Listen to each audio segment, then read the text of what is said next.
Bonjour, aujourd'hui on va parler de la génération de la loi de Poisson.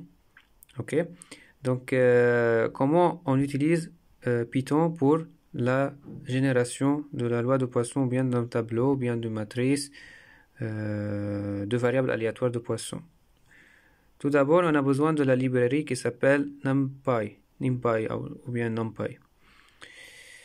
On utilise de la librairie NumPy la librairie qui s'appelle Random. Random, bien sûr, parce que le random permet de générer plusieurs distributions. Poisson, uniforme, normale, exponentielle, poissonienne, etc.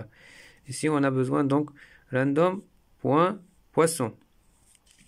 On sait que la loi de Poisson a besoin de lambda égale lambda.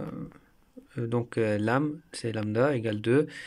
Size 100, ça veut dire c'est une génération d'un vecteur de 100 variables aléatoires, et ces variables aléatoires suivent la même loi de probabilité qui est la loi de Poisson. Voilà, donc génération de 100 variables aléatoires qui suit la loi de Poisson de paramètre lambda égale 2. Maintenant, on va dessiner cette loi de probabilité. Donc on génère 1000 variables aléatoires, ok, et on dessine un histogramme. Si on ne veut pas dessiner un histogramme, ou bien on va le représenter comme une courbe de distribution de probabilité, on met histogramme égale false, et voilà, c'est tout. Donc ici, ce qu'on a fait, c'est de comparer la courbe de distribution entre la loi normale et la loi de Poissonienne. On a trouvé un résultat similaire. Voilà. Ici, le CNS, c'est de la librairie qui s'appelle Seaborn. Et le vrai plot, c'est dû à la fonction, à la librairie qui s'appelle Matplotlib. Matplotlib, c'est elle qui permet de montrer l'histogramme ou bien les courbes. Vous voyez comment?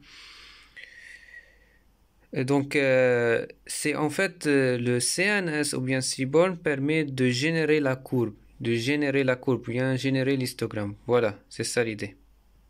Donc aussi on a génération binomiale. Donc il y a différents types de distributions. Je peux vous montrer après ça quelles sont toutes les distributions. Donc voilà, si vous avez des questions, n'hésitez à de mettre des commentaires demandant des questions, et je réponds rapidement, ou bien je peux faire par exemple une autre vidéo expliquant d'autres fonctions et d'autres librairies. À plus.